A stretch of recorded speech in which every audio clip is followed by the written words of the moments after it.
الحمد للہ رب العالمین الصلاة والسلام علی سید الرسل و خاتم النبیین وعلی آلہ و اصحابہ اجمعین اما بعد فاعوذ باللہ من الشیطان الرجیم بسم اللہ الرحمن الرحیم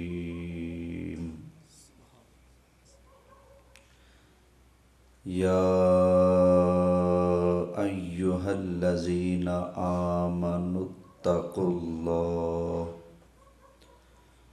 وکونوا مع الصادقین صدق اللہ العظیم۔ بڑی محبت سے درود پاک کا نذرانہ نبی کریم صلی اللہ علیہ وسلم کی بارگاہ میں پیش کر لیجئے۔ الصلاۃ والسلام علیک یا رسول اللہ، الصلاۃ والسلام علیک یا حبیب اللہ، الصلاۃ والسلام علیک یا امام الانبیاء والمرسلین وعلی آلک واصحابک یا جد الحسن والحسین۔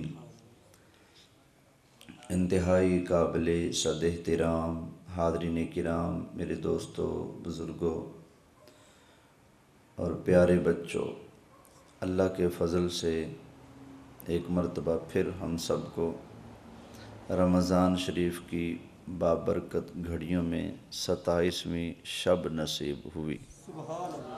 اللہ تعالیٰ اس کی برکتوں سے مجھے، آپ کو، ہم سب کو مالا مال فرمائے۔ اللہ تعالیٰ مجھے، آپ کو، ہم سب کو نبی پاک صلی اللہ علیہ وآلہ وسلم کی شفاعت نصیب فرمائے۔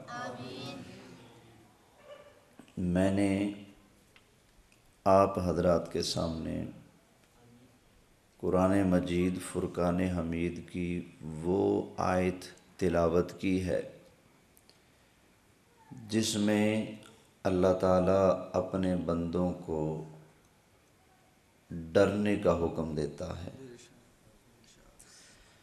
فرمایا یا ایہا الذین آمنوا اتقوا اللہ، اے ایمان والو اللہ سے ڈرو، اللہ سے ڈرو۔ وَكُونُوا مَعَ الصَّادِقِينَ، اور سچوں کے ساتھ ہو جاؤ۔ بعض اوقات بندہ اپنی برادری، اپنے دوستوں، اپنے پیاروں کو دیکھتا ہے، سچ کو نہیں دیکھتا۔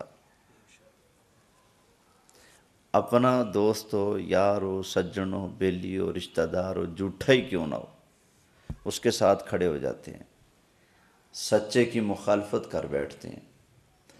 اللہ فرماتا ہے ایمان والو اللہ سے ڈرنا ہے، اور اللہ سے ڈر کر ساتھ ہمیشہ سچے کا دینا ہے، جھوٹے کا نہیں دینا، سچے کے ساتھ ہونا۔ اور ایک مقام پر تو اللہ تعالیٰ کا ارشاد ہے، فرمایا وَإِذَا قُلْتُمْ فَاعْدِلُوا، جب بات کرو تو انصاف کی بات کرو۔ تمہاری بات جس کے خلاف جا رہی ہے، وَلَوْ كَانُوا ذَا قُرْبَى، اگرچہ وہ سامنے والا تمہارا قریبی ہی کیوں نہ ہو، بات اگر اس کے بھی خلاف جاتی ہے پھر بھی بات تم نے سچی کرنی ہے، انصاف کی کرنی ہے، ڈنڈی نہیں مارنی۔ یہ اللہ تعالیٰ کا حکم ہے، اور جگہ جگہ پر اللہ تعالیٰ نے قرآن حکیم میں ہمیں ڈرنے کا حکم ارشاد فرمایا ہے۔ ایک جگہ ارشاد فرمایا یا ایہا الذین آمنوا اتقوا اللہ حق تقاتہ، او ایمان والو اللہ سے ڈرو، اور ایسے ڈرو جیسے ڈرنے کا حق ہوتا ہے۔ وَلَا تَمُوتُنَّ، الا وانتم مسلمون، اتنے ڈرو اللہ کے عذاب سے، اتنے ڈرو کہ جب تم دنیا سے جاؤ تو تب بھی خوف خدا کا پٹا تمہارے کندھوں میں ہونا چاہیے، تمہاری گردن میں ہونا چاہیے۔ یہ اللہ کا حکم ہے کہ ساری زندگی اپنے معاملات عدل اور انصاف سے کرنے ہیں، اور ہر بات میں اللہ کے عذاب کے خوف کو پیش نظر رکھنا ہے۔ گھر سے نکلو تو اللہ سے ڈرو کہ نافرمانی نہ کر بیٹھیں، کہیں جا کر کرسی عدالت پر بیٹھو تو ڈرو معاملہ غلط نہ ہو جائے، کسی کی وکالت کرنے لگو تو ڈرو جھوٹی وکالت نہ کر بیٹھو،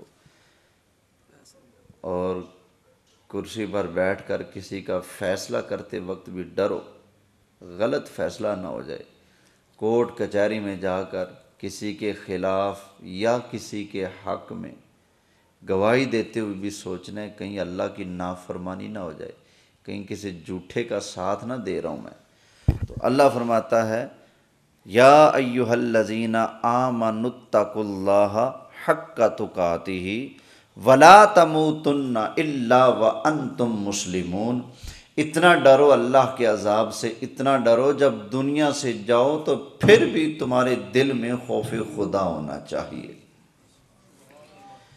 اچھا، جو بندہ اللہ سے ڈرتا ہے، خوف خدا اپنے دل میں رکھتا ہے، اس کو ملتا کیا ہے؟ ملتا کیا ہے؟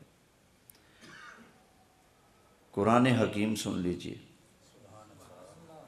میرا آپ کا ہم سب کا پروردگار ارشاد فرماتا ہے، فرمایا والی من خاف مقام ربہ جنتا، جنتا، جو اللہ کی بارگاہ میں کھڑے ہونے کا خوف رکھتا ہے، ڈرتا ہے، میں نے حساب دینے اللہ کی بارگاہ میں جا کر ڈرتا ہے، اللہ فرماتا ہے اس کے لیے 2 جنتیں ہیں۔ کتنی جنتیں ہیں؟ 2۔ مولا صرف 2 ہی؟ فرمایا آگے بھی پڑھو، وَمِن دُونِهِمَا جَنَّتَانِ، یہ 2 تو ہیں ہی ہیں، ان کے علاوہ بھی اللہ نے خوف خدا رکھنے والوں کے لیے 2 جنتیں اور بھی تیار کی ہیں۔ خوف خدا والے کی کتنی جنتیں ہو گئیں؟ 4۔ زمانہ تھا امیر المومنین حضرت عمر فاروق رضی اللہ تعالی عنہ کا۔ آپ کے زمانے میں ایک نوجوان آدمی روزانہ آپ کے پیچھے نماز پڑھنے کے لیے آتا تھا، بڑا دور کا سفر کر کے، روزانہ آنا جانا تھا۔ راستے میں ایک ایسا گھر تھا جس میں کوئی اکیلی خاتون رہتی تھی، اس نوجوان کا گزر وہاں سے ڈیلی ہوتا، اس گلی میں سے۔ تو ایک دن اس خاتون نے عشاء کے وقت جب دیکھا نماز کے لیے جا رہا ہے یا پھر پڑھ کے واپس آ رہا ہے، اس نے کہا ذرا ادھر آنا، کام ہے مجھے۔ نوجوان چلا گیا اس کے پاس، اس کا دل پاک صاف تھا، کیا ہے کوئی کام ہی ہوگا نا، چلو کسی کے کام آ جاؤں، اور کیا۔ تو عورت نے اس کو بلا کر دروازے بند کر لیے اور خود کو اللہ کی نافرمانی کے لیے اس کے آگے پیش کر دیا۔ نوجوان تھا، پھسل گیا قدم، غلطی کرنے کے لیے، اللہ کی نافرمانی کرنے کے لیے تیار ہو گیا، لیکن فوراً قرآن کی ایک آیت یاد آ گئی، ہائے ہائے، ان الذین اتقوا اذا مسہم طائف من الشیطان تذکروا فاذا هم مبصرون۔ اللہ فرماتا ہے وہ جو اللہ سے ڈرنے والے نا، اللہ کے بندے جو اللہ سے ڈرنے والے ہیں، جب کبھی شیطان انہیں آ کر پکڑ لیتا ہے، جکڑ لیتا ہے، جب انہیں یاد آ جاتا ہے اللہ کا خوف یاد آ جاتا ہے، فرمایا تذکروا فاذا هم مبصرون، پھر وہ شیطانی کام سے الگ ہو جاتے ہیں، خوف خدا کی وجہ سے گناہ کو ترک کر دیتے ہیں۔ تو اس نوجوان کو بھی جب گناہ کا ارادہ اس نے کر لیا یہ آیت یاد آئی اور خوف خدا اس پر ایسا طاری ہوا، چیخ ماری زور کی اور وہیں پر بے ہوش ہو گیا۔ جب بے ہوش ہو گیا اور کیفیت اس کی ایسی بن گئی، خاتون نے سمجھا یہ بیچارہ مر گیا۔ اس نے کہیں سے ایک دو سہیلیوں کو بلایا، نوجوان کو پکڑا، کھینچا اور دور کہیں گلی بازار میں ڈھیر ڈھور پر کہیں دور پھینک دیا۔ اس نوجوان کا ایک بوڑھا والد تھا اور کوئی اس کا رشتہ دار نہیں تھا، ایک والد تھا اس کا بوڑھا، اپنے باپ کی بڑی خدمت کرتا تھا۔ باپ کو انتظار ہوتا تھا میرا بیٹا امیر المومنین حضرت عمر کے پیچھے نماز پڑھنے گیا ہے تو آ جائے گا۔ وہ انتظار کرتا رہا، جب کافی دیر گزر گئی نوجوان واپس نہ آیا تو اس بابا جی نے اپنے بیٹے کو ڈھونڈنا شروع کر دیا۔ ڈھونڈتے ڈھونڈتے ایک جگہ روڑی کے ڈھیر پر دیکھا کہ اس کا بیٹا بے ہوش پڑا ہوا ہے۔ اٹھایا تو جسم میں سانس باقی تھی، تو کسی طرح سے وہ اپنے بیٹے کو اٹھا کر گھر لے گیا۔ جا کر پانی کے چھینٹے وغیرہ مارے، آنکھ کھلی۔ جب آنکھ کھلی تو پوچھا بیٹے کیا ماجرا ہے، تمہارے ساتھ کیا بنا؟ کہا ابا جان میں تو ایسے نماز کے لیے گیا، ایک خاتون نے کہا کہ مجھے آپ کی مدد کی ضرورت ہے، تھوڑی مدد کر دو میری۔ میں چلا گیا اس کے پاس، اس نے اللہ کی نافرمانی کی طرف مجھے بلایا، میں بھی پھسل گیا، تیار ہو گیا، لیکن اچانک میرے دل میں خوف خدا پیدا ہوا، قرآن کی ایک آیت مجھے یاد آ گئی۔ اور بابا جی نے کہا بیٹے کون سی آیت یاد آئی؟ تو اس نے یہی آیت پڑھ کر سنائی، ان الذین اتقوا اذا مسهم طائف من الشیطان تذکروا فاذا هم مبصرون۔ اللہ کے بندے جو اللہ سے ڈرنے والے ہیں نا، جب یاد آتا ہے ان کو اللہ کا خوف تو پھر گناہ چھوڑ دیتے ہیں۔ تو اس نوجوان نے کہا ابا جی مجھے یہ آیت یاد آ گئی تھی تو تب میں نے گناہ کو ترک کر دیا۔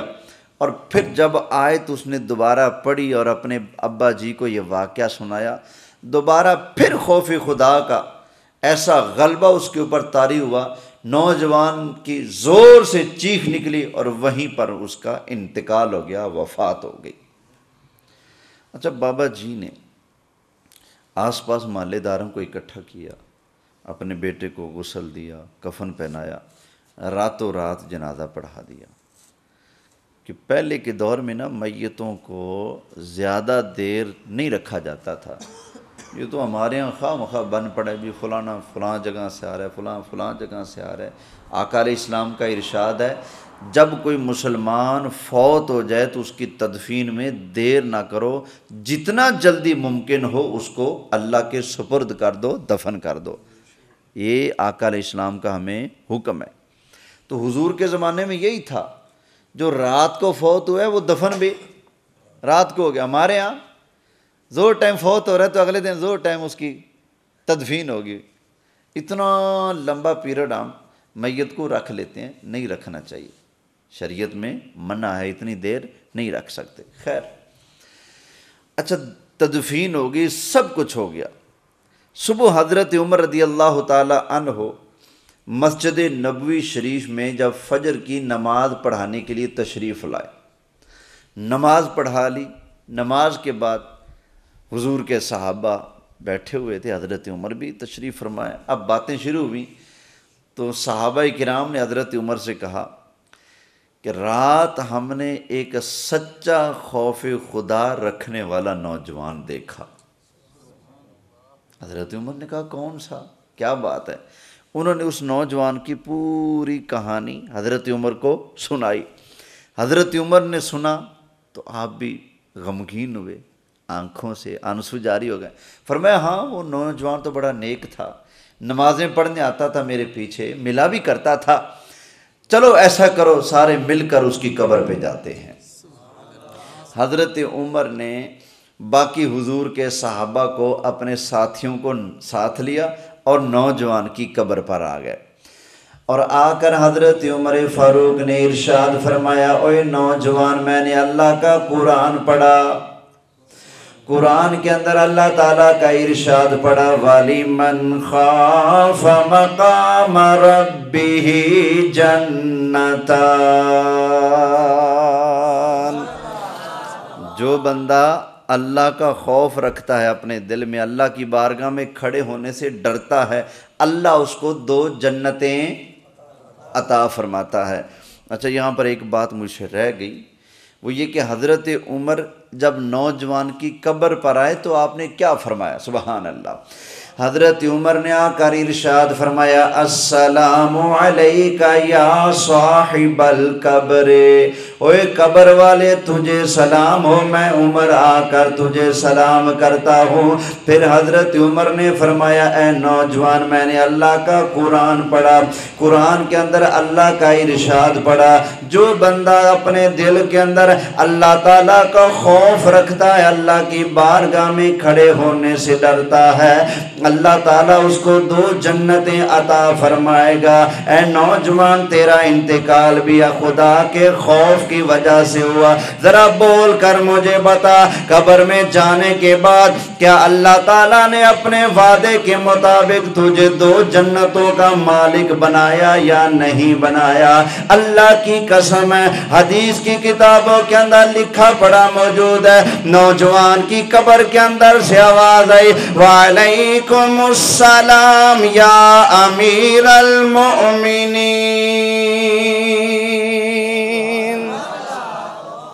اے امیر المومنین آپ کو بھی سلام ہو۔ قبر کے اندر سے جواب آ رہے بھائی پتہ چلیا تھلے جا کے رب دے پیارے مردے مکدے نہیں، قبر میں جا کر پھر زندہ ہو جاتے ہیں۔ کہا جی وعلیکم السلام یا امیر المومنین، آپ نے جو پوچھا نا 2 جنتیں، کہا بالکل میرے اللہ کا ارشاد حق ہے، اللہ نے اپنے وعدے کے مطابق مجھے 2 جنتیں عطا فرما دی ہیں۔ یہ ہے اللہ سے ڈرنے کا انعام۔ معاملات تو بندہ کرتا ہی ہے نا، لین دین بھی کرتا ہے، رشتہ داریاں بھی کرتا ہے، کسی سے بولتا بھی ہے، بولنے چلنے میں لینے دینے میں بس شریعت کا پاس رکھنا ہے اور خوف خدا رکھنا ہے، کہیں اللہ کی نافرمانی نہ ہو جائے، اللہ کی ناراضگی والا کام نہ ہو جائے، اس سے بچتے رہو۔ اگر خوف خدا دل میں لے کر گئے تو انشاءاللہ میرے رب کا وعدہ سچا ہے، اللہ مجھے بھی آپ کو بھی 2 جنتوں کا مالک بنائے گا۔ میں نہیں کہتا، اللہ تعالیٰ کا ارشاد ہے وَلِمَنْ خَافَ مَقَامَ رَبِّهِ جَنَّتَانِ،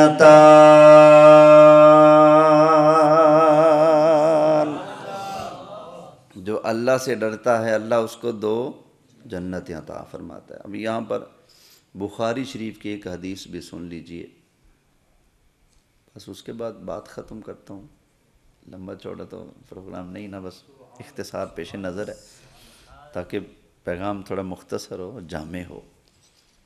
بخاری شریف میں ہے نبی کریم علیہ السلام نے فرمایا 3 بندے سفر میں جا رہے تھے، آندھی آئی، طوفان آیا، ایک غار کے اندر جا کر چھپ گئے۔ جیسے غار کے اندر چھپے ایک بہت بڑا پتھر اوپر سے گرا، غار کے منہ کے اوپر آ گیا، غار بند ہوگی، دھکا شکا لگایا، زور لگایا، پورا ٹل لگا لیا، پتھر نہ ہٹا وہاں سے۔ وہ کہنے لگے اب کیا کریں، یہ تو بھی مصیبت پڑ گئی، غار کے اندر پھنس گیا، سامنے پتھر آ گیا، ہلانے سے ہلتا نہیں تو دور کیا ہوگا، بیٹھے رہے پریشان۔ اچانک ایک نے کہا یار ایسا کرو، ہم مسلمان ہیں، اللہ کو ماننے والے ہیں، چلو اللہ کی بارگاہ میں ہم کسی اپنے ایسے عمل کا وسیلہ پیش کرتے ہیں جو صرف ہم نے اپنے اللہ کے لیے کیا ہو، کوئی ایسا عمل جو ہم نے صرف اللہ کے لیے کیا ہو، کسی اور کو راضی کرنے کے لیے، خوش کرنے کے لیے نہ کیا ہو، ایسے عمل کا وسیلہ اللہ کی بارگاہ میں پیش کرتے ہیں، اللہ اسی کی برکت سے ہماری مشکل ٹال دے گا۔ تو تینوں نے اپنے عمل بتائے، بس ان میں سے ایک کا عمل میں بتاتا ہوں، ایک کا، اور اس کا تعلق خوف خدا سے ہے۔ ایک نے کہا جی تم نے تو اپنی کہانیاں سنا لیں، اب میرے واقعہ بھی سنو۔ میرے ایک چچا کی بیٹی تھی، میں اس کو چاہنے لگا، نکاح کا پیغام بھیجا، انکار ہو گیا۔ اب میرے دل میں گناہ کی محبت پیدا ہوگی، تو میں نے ایک دن اس پر کنٹرول پا لیا، اپنی چچا کی بیٹی کو پکڑ لیا، گناہ کا فل ارادہ ہے میرا۔ تو اچانک اس نے مجھے کہا تو نے مرنا نہیں، اللہ سے ڈر، اللہ کو حساب نہیں دینا۔ بس جیسے مجھے اس نے کہا نا کہ تو اللہ سے ڈر، تو یا اللہ تو جانتا ہے میرے دل میں ایسا تیرے نام کا خوف پیدا ہوا، میں نے گناہ پر لعنت ڈال کر اس کو وہیں ترک کر دیا تھا، تجھ سے ڈرتے ہوئے میں نے گناہ چھوڑ دیا۔ یا اللہ اگر وہ عمل تیری رضا کے لیے میں نے کیا تھا تجھ سے ڈرتے ہوئے، تو یا اللہ مہربانی فرما یہ پتھر کو ہٹا دے، ہم باہر چلے جائیں۔ بس تینوں نے جب اپنے عمل پیش کر کے اللہ کی بارگاہ میں ان کے وسیلے سے دعا مانگی، بخاری شریف میں ہے نبی پاک علیہ السلام نے فرمایا اللہ نے ان کے وسیلے کی برکت سے پتھر کو ہٹا دیا، نوجوان غار سے باہر آ گئے۔ پتہ چلا بندہ اللہ سے ڈر کر کوئی کام کرے، وہ کام اللہ کو اتنا پسند ہے، اسی اپنے کام کا ہی وسیلہ مالک کو پیش کرے تو مالک مہربان ہو جاتا ہے، مالک مہربان ہو جاتا ہے۔ تو یہ اکثر میں نے دیکھا نوجوان بیٹھے ہوئے ہیں اعتکاف میں بھی، تو آج کل نفس پرستی اور گناہ میں مبتلا ہونا یہ بہت عام سی بات ہو چکی ہے۔ اس لیے اس موضوع اور سنجیدہ عنوان کا میں نے انتخاب اس لیے کیا کہ آج کی بابرکت رات کا صدقہ مجھے بھی، آپ کو بھی، ہم سب کو اللہ کا خوف نصیب ہو جائے، اللہ کا ڈر نصیب ہو جائے، اللہ کے ڈر کو اپنے دل میں بٹھا کر ہم نمازیں چھوڑنے سے باز آ جائیں، ہم اللہ کی نافرمانی کرنے سے باز آ جائیں، کسی کے ساتھ دھوکہ کرنے سے، فراڈ کرنے سے، کسی کو ٹھگی لگانے سے، فلموں سے، باجوں سے، گانوں سے، ڈراموں سے، میوزک سے، غلط فوٹو اور غلط چیزیں دیکھنے سے ہم باز آ جائیں، ہم وہی کام کریں جس کام کے لیے اللہ نے مجھے آپ کو یہ جسم عطا فرمایا، ہاتھ عطا فرمایا، جس کام کے لیے اللہ نے زبان دی، جس کام کے لیے اللہ نے آنکھیں دی، جس کام کے لیے اللہ نے کان دیے، جس کام کے لیے اللہ نے مجھے آپ کو ہم سب کو پیدا فرمایا۔ مالک کریم ہمیں اپنا خوف نصیب فرمائے اور اپنی رضا والے کام کرنے نصیب فرمائے۔ دل یاد لئی بنایا تعریف لئی زبان، دل یاد لئی بنایا تعریف لئی زبان، اکھیاں بنائیاں سونے دے دیدار واسطے، اکھیاں بنائیاں سونے دے دیدار۔ یا اللہ صدقہ اپنے پیارے محبوب علیہ السلام کا، یا اللہ ہمیں تب تک موت نہ دینا جب تک ہم تیرے محبوب کا جلوہ اپنی آنکھوں سے نہ دیکھ لیں، یا اللہ تب تک موت نہ دینا جب تک ہم اپنی آنکھوں سے مدینہ نہ دیکھ لیں، مکہ نہ دیکھ لیں۔ یا اللہ ہمیں مکہ دیکھنا نصیب فرما، گنبد خضرا دیکھنا نصیب فرما، اور یا اللہ ہمیں آمین کے لال کا چہرہ والضحیٰ مرنے سے پہلے دیکھنا نصیب فرما دے۔ دل یاد لئی بنایا تعریف لئی زبان، اکھیاں بنائیاں سونے دے دیدار تے، اکھیاں بنائیاں سونے دے دیدار، اور کئیاں نو رو روز ہوندے نے دیدار آپ دے کئی ترس دے رہندے نے دیدار کئی ترس دے رہندے نے دیدار واسطے۔ اب بھئی ہمارے بزرگ فرماتے ہیں دل وہی دل ہے جو تیری یاد سے معمور رہا۔ اپنے یہ جسم ہمارا جو ہے نا، اس کے ساری چیزیں یہ اللہ کی امانت ہیں، اور امانت حقدار کو دینا ہی دیانت داری ہے۔ جہاں حق نہ بنتا ہو وہاں آپ اپنے جسم کو، اپنی آنکھوں کو، اپنے کانوں کو، اپنے ہاتھ پاؤں کو استعمال کریں تو یہ آپ اپنے جسم کے ساتھ بھی خیانت کر رہے ہیں، اپنے رب کی امانت کے ساتھ بھی خیانت کر رہے ہیں۔ اللہ ہمیں اس خیانت کو بھی سمجھنے اور اس خیانت سے بچنے کی توفیق عطا فرمائے۔ فرماتے ہیں کہ دل ہے وہ دل جو تیری یاد سے معمور رہا۔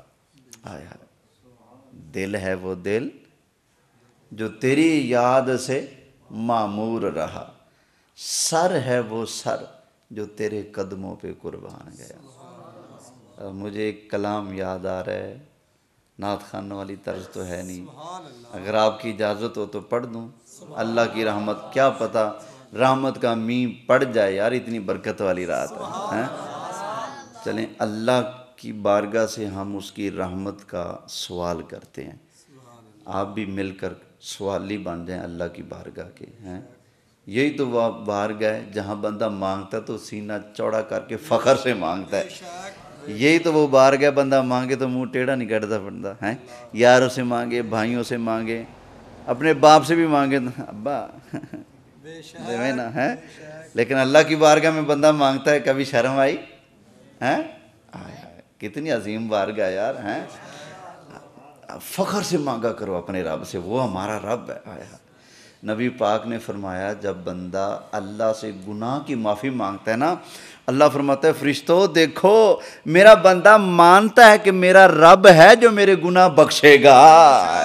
اللہ فرشتوں کے سامنے فخر کرتا ہے۔ تو بن جاؤ اللہ کی رحمت کے سوالی اور جھم جھم کے پڑھو، کر دے کرم رب سائیاں، کر دے کرم رب سائیاں، کر دے کرم رب سائیاں، کر دے کرم رب سائیاں، کر دے کرم رب سائیاں، کر دے کرم میری جھولی بھر دے مولا، میری جھولی بھر دے مولا، میں تیرے در تے آیاں، کر دے کرم رب سائیاں، کر دے کرم رب سائیاں، کر دے کرم رب سائیاں، کر دے کرم رب سائیاں، تیرے در دے آس مینو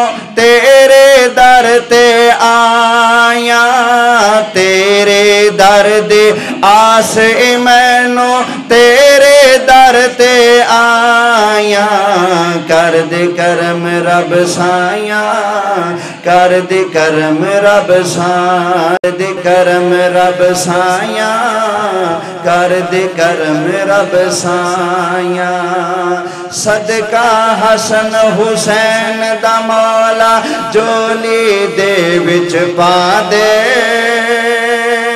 جولی دے وچ پا دے، در تو خالی کوئی نہ جاوے، ایسا کرم کما دے، ایسا کرم کما دے، تینو واسطہ اس سوہنے دا، تینو واسطہ اس سوہنے دا، جدیاں تو قسماں چاہیاں، کر دے کرم رب سائیاں، کر دے کرم رب سائیاں، کر دے کرم رب سائیاں، کر دے کرم، میری جھولی بھر دے مولا، میری جھولی بھر دے مولا، میں تیرے در تے آیاں، کر دے کرم رب سایاں، کر دے کرم رب سایاں۔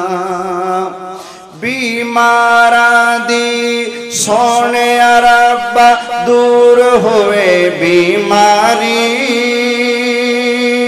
دور ہوئے بیماری، دے اولاد نرینا سب نو دور ہوئے لاچاری، دور ہوئے لاچاری۔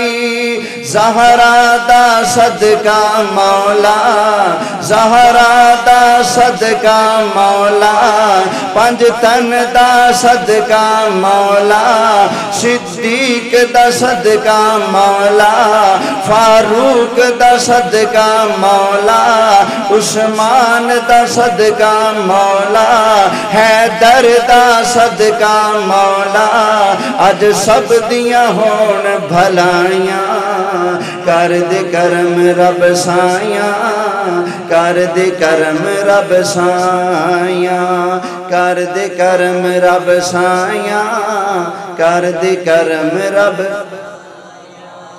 آخر میں ایک اور دعا ہے، وہ بھی مانگیں۔ اللہ اللہ کر دیا جان نکل جائے میری، جان نکل جائے میری، اللہ اللہ کر دیا جان نکل جائے میری، جان نکل جائے میری، آخر وقت ایمان جی بخشے ربا رحمت تیری، ربا رحمت تیری، رحمان کریم مولا، رحمان کریم مولا، اج دل دیاں ہون صفائیاں، کر دے کرم رب سایاں، کر دے کرم رب سایاں، کر دے کرم رب سایاں، کر دے کرم رب سایاں۔ میری جھولی بھر دے مولا، میری جھولی بھر دے، میری جھولی بھر دے مولا، میری جھولی بھر دے مولا، میں تیرے در تے آیاں، کر دے کرم رب سایاں، کر دے کرم رب سایاں۔ اللہ تعالیٰ یہ حاضری اپنی بارگاہ میں قبول فرمائے، آمین بجاہ نبی الامین صلی اللہ علیہ وآلہ وسلم۔